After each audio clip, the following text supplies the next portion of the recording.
Hi everyone, Brian here. It's been forever since I posted anything on YouTube, and I wanted to make this video to fill you in, let you know where have I been, and why I haven't posted any video in 6 or 7 months. Oh my god. And yeah, just what's going on. So, in my last video, which was a studio tour of my last studio, I mentioned that I was moving to a new studio. And what I didn't specify is that I wasn't just moving to a new studio, I was actually moving to a new house. So a few months back, me and my wife, we bought our first house. And it's super fun, and it's super exciting, and it's super terrifying, but nobody prepares you for the amount of time and work and energy that goes into settling into your first home. And so this is kind of the story of me moving to my first house, first studio, and everything that went wrong with it. So if you don't live in Canada, you might not know this, but the real estate market in Toronto is just insane. It's super competitive, it's unreasonably quick, and did I mention it's super competitive? It's crazy. So when you see a property, and if you like it, you better put an offer that day or as fast as you can, because somebody else is going to snag it. And then if you put an offer, you either get it or don't. Usually you don't, because somebody else is going to put a higher offer, because it's crazy competitive in here. And so we were kind of at a disadvantage because we had a budget, and then also we had really specific needs that we need to met with our house, because I needed a studio, and we wanted the studio to be in a basement and not just a room in the house. And then we had location that we wanted and just other stuff that you're looking when you're buying a house, because it's a lot of money, you want it to be right. And because it's so quick, it's really hard to kind of get into all of the details and make sure that everything is perfect. You read the inspections that they do for the house, and then if you see anything fundamentally wrong, then you can make your judgment and go for it or not. And we looked at the inspection, everything looked fine, we put an offer, and then we got it. And that was just insane. And then we were freaking out, and then we stopped freaking out, and then we got the keys, and it was time to move. And so moving to a house takes a lot longer than moving just your studio, putting it in a studio space, setting everything up, and you're good to go. Because there's more renovations to do. There's more things that you need to move, because it's a whole house. It's the kitchen, the bedroom, and it's just everything. And then, as I mentioned, you have renovations to do. So as an example, the electric panel in the house had fuse boxes instead of a breaker box in 2021. Why? And so that is one of the things that needed to be addressed. Also, there's the studio, because this wasn't a studio when I moved in. This was the previous owner's family room. So they had a carpet all over the floor, and they had the TV here, and this room wasn't ready to be a studio. There was a lot of things that needed to be done before I can actually put my gear in, and while renovations were happening, I had work coming in, so I had to make a little workstation, just a temporary thing that I can actually do my work while everything is going on. So let me tell you everything that I did to this room to get it to this point, and then I'm going to fill you in on what's wrong with it. So this is what the room used to look like. And so the first order of business was to get rid of the carpet, because usually studio chairs have wheels, and wheels and carpets, they're not working. So had to replace everything with hardwood. Also, I don't like carpets on my studio. I like the room to be a little bit alive. Not too much, but if it's too dead, it's too dead to me. Nobody listens to your music in a dead room, and so I like it to ring a little bit. Also, if I'm recording any kind of instrument, acoustic guitar, saxophone, cellos, if I'm bringing players in, I want to get a little bit of the room. I don't want it to be super dead. I want to get something. It's not a live room, but I like to leave a little bit of liveliness to the room. Not so much that I'm losing detail while I'm mixing or producing, but something. And which is the easy part. They didn't have the wood floor that I wanted, but I needed to get this studio ready because I have clients that are waiting for me, and so this was kind of the easy thing to do. And then the other thing that I just didn't have the time to check is I can hear a lot of footsteps when people are walking in the floor above me. There are not a lot of us in here, it's just me and my wife, but if she has friends over or family or just people doing work around the house, I can definitely hear it. And so this is something that I needed to be addressed. And so I approached a soundproofing professional to see what I can do about it, and he suggested decoupling the ceiling, doing a resilient channel, and putting a lot of insulation in between the two floors. And so that took a lot of time and a lot of money too, and it helped, but it didn't get rid of the noise. And so it's not perfect, and I'm definitely not complaining because this studio is good, but I expected more, and maybe I should have been more realistic. And so this is something that I need to just live with and get used to having footsteps over my head. Not a lot of them. Again, it's not too bad. I don't want to come across as someone who complains about his studio, because some people are still working without a studio or in their bedrooms in their parents' apartment. Like it can be worse, of course. But this is kind of an update of my studio. So yeah, this is kind of a thing that it's not ideal. It's not great. There's still a lot of compromise that I need to do on my end, and my wife has to do on her end. If I need to record something really quiet, I need to ask her to maybe be a little bit more quiet, or maybe minimize the walk while I'm doing this. It's not ideal. It's not a deal breaker, but this is kind of the situation. And then after the ceiling was done, it was basically time to move the gear in and then basically hook up the speakers and figure out what this room sounds like, how I'm going to situate my workstation, and what kind of acoustic treatment I need for the studio. And so this is technically a basement, but it's an above ground basement. So the main floor is technically the second floor. And so this room is narrow but really long. And initially I thought I was going to work facing this way. So behind the camera-ish, there's the door, and then this way, there's a window facing kind of a busy street. So that's problem number 2.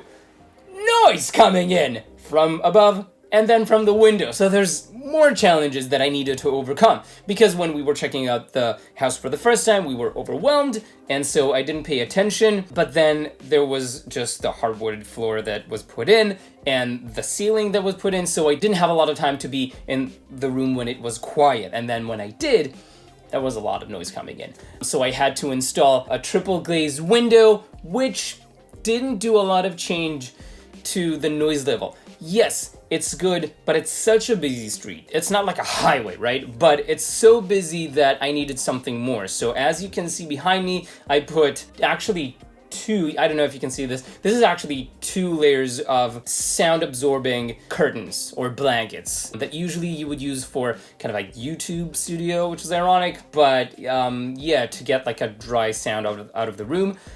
So I put 2 of them. That kind of helped. Again, not perfect, but actually a lot better than what the triple glazed window gave me. Maybe the triple glazed window with the blankets is what is giving me kind of like the noise reduction that I'm getting from the outside street. So I'm kind of happy with that. Again, not ideal. If it was a quiet street, probably would have been a no-brainer.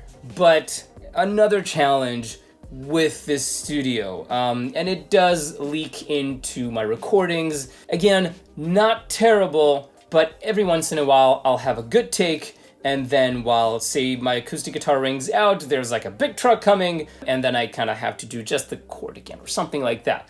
So again, it's not complaining, it's just sharing what's wrong with the studio. And so after that was taken care of, it was time to take the speakers and move them around the room and figure out where it's going to sound the best. Because even though I had something in mind and I sketched something up, I still wanted to make my decision of where the workstation is going to be based on where it sounds the best, because I want to be able to mix and get accurate results and also produce and kind of know what's going on. So that was really important. And as I mentioned, this room is really narrow in this direction, but really long in this direction. And so obviously previously I thought I was going to work facing that way, but we actually found out that facing the narrow side of the room, I get a better stereo image, and then the frequency response is not too bad. I can definitely do something with it with acoustic treatment. So the first step was actually to put my old acoustics down with a lot of just random boxes, like speaker boxes and synth boxes, just anything that I had lying around before I hang acoustics up.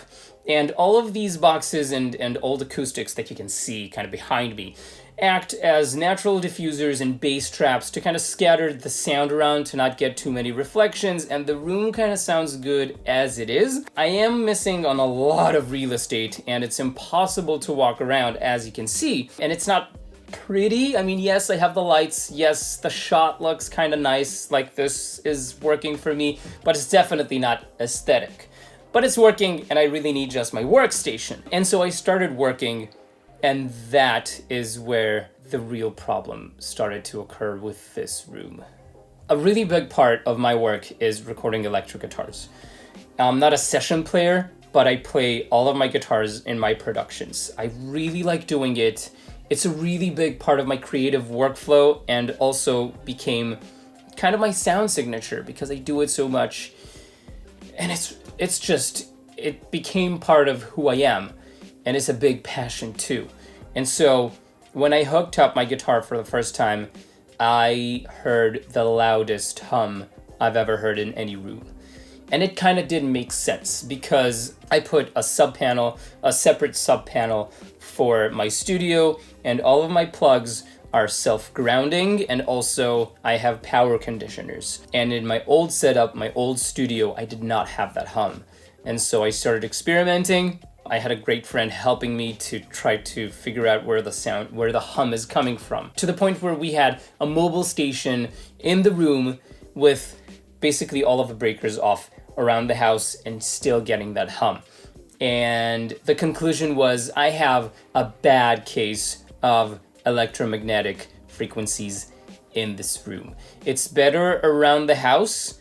It's not great, but it's the worst down here. So after I figured out what the problem was, I started digging on the internet, starting to learn what electromagnetic frequencies were and what causes them and what can be done about them. And I read long posts of people having similar problems, and I came to the conclusion that I had no idea what I was dealing with. So I called 2 EMF specialists. The first one wasn't too helpful, but the second one, was actually really helpful. Sadly, he was helpful to helping me realize that it's a lost cause with this studio, because the fix would be really expensive, and then also he can't guarantee that this fix will actually eliminate the problem, because this is kind of a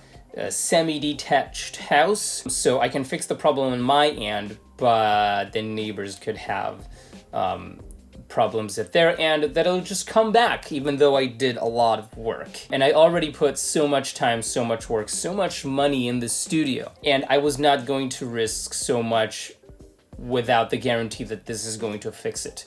So this is making doing my work in my studio, in my house that I bought, really hard.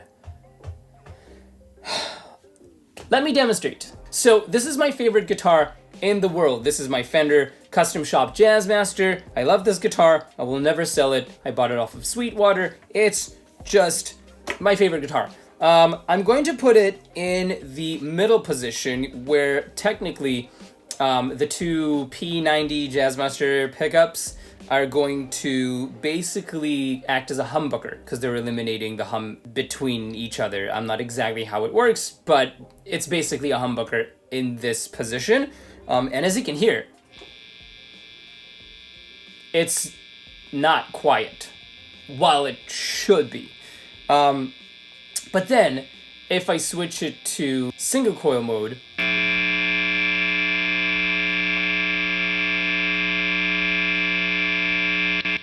middle position, bridge.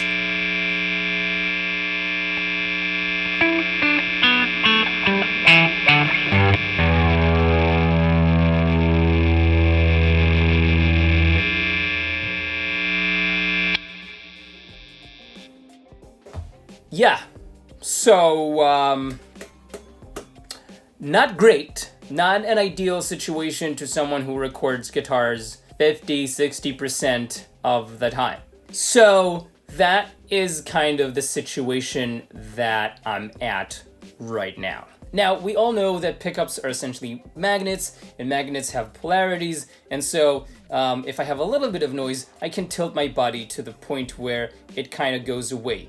Not with the single coils. I can do it when it's in humbucker mode, or humbucker guitars, or humbucker pickups, to the point where it's okay. It's not good, it's not silent, it will never be silent, but as long as the guitar sound is not too exposed and not too quiet, it's definitely good enough, but that limits me to one position on my favorite guitar, which sucks. And so I did not know what to do when I realized that that was the situation, and I wanted to kinda start making videos when the studio was complete and ready.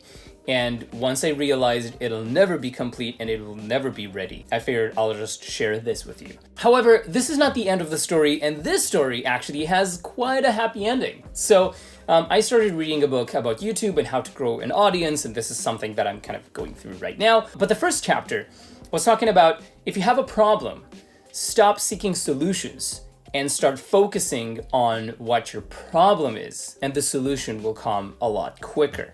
And so I thought, okay, well, my problem is not necessarily the EMFs. My problem is the loud hum. It's caused by the EMFs, but the problem is the hum. And so once I realized that, I thought, well, I can eliminate the hum by treating what's causing the EMFs, which I can't. This is something that I know now, but maybe I can do it on the guitar side. And then I remembered that Fender makes noiseless pickups, and I thought, noiseless pickups, that could maybe help me get around the hum instead of trying to fix it. And so I did some searching, and then I found that all of the Fender American Ultra series, their Jazzmasters and Stratocasters, and even the basses, all have noiseless pickups stock, because I don't want to switch out the pickups in my guitars. I like the way that they sound. I'm not going to change my guitars just because this room is wrong. So I listened to demos. I didn't love the way the Jazzmasters sounded, even though Jazzmaster is my favorite guitar. It doesn't sound like a Jazzmaster to me.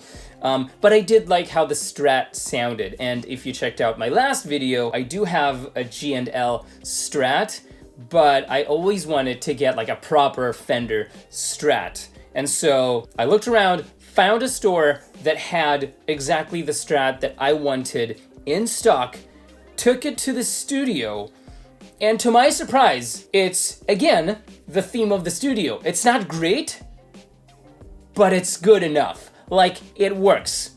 Let me demonstrate. So this is my new Fender American Ultra Stratocaster with the noiseless pickups. And I dig the way that it looks, because it's not white. You maybe can't see it, but it's white sparkle, and I was waiting to get a sparkle guitar, and I like the white sparkle. I always wanted purple sparkle, but white sparkle, dig it.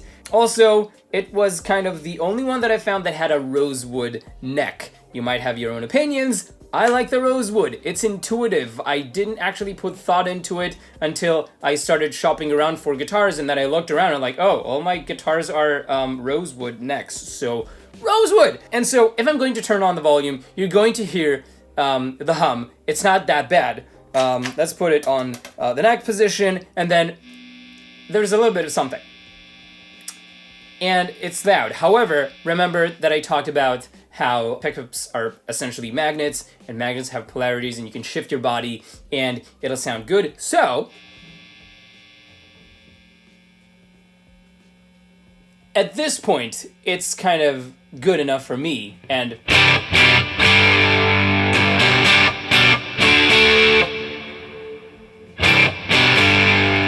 like the noise to actual playing ratio is acceptable.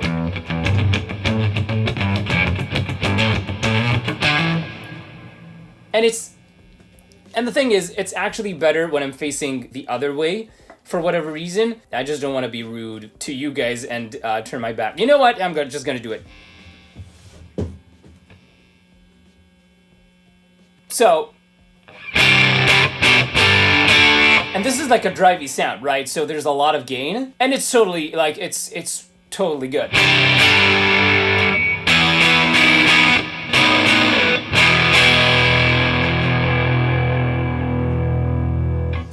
And so now, hold on, let me do this for a sec. And so now, two things happened. One, I have a guitar that sounds like single coils, even though it's a stacked pickups, but I really like the way that it sounds. And then it's not affected by the noise as much. And if I tilt my body to the right kind of position, it's acceptable to my standards, which are high because I have my clients and I want to give them the best result. And to me, this is kind of something that I can work with. And then also, I put money into an asset. This guitar is going to come with me to the next studio, which will not have this problem, as opposed to me putting double, triple, quadruple the money that I paid for this guitar to have this EMF kind of go away, and then the next owner will not care about this because they're not going to put a studio in this house. They're probably going to get rid of my acoustics. Well, I'm going to take the acoustics with me, but they're probably going to patch the hole that I'm going to put for the acoustics. And then,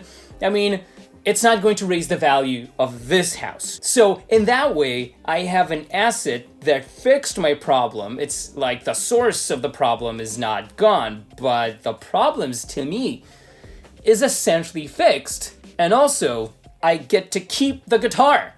And it adds even more value to my sound, because I always wanted a Strat. I never had one, and now I have a really good one. It stays in tune like crazy. It's just stock out of the box. It's really fun to play. It's the American Ultra. It's not an ad. I paid for it, right? But yeah, kind of problem solved. And now that this have happened, I feel comfortable finishing the studio, because I didn't want to finish it. I'm like, okay, you know what? Whatever.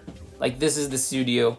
I'm just gonna keep it like this. I don't want to put more time and effort into making this good. But now it's a little bit different. Now let's make it pretty. Let's just finish the studio, make it nice for these 3 years, and then figure out what we're going to do. Maybe we'll stay at this house, but I'll move to an external studio. Like, I don't know. I don't see why I can't make this a nice studio to work in. Also, while I'm making my videos, you won't have to stare at this mess behind me. It's gonna look better.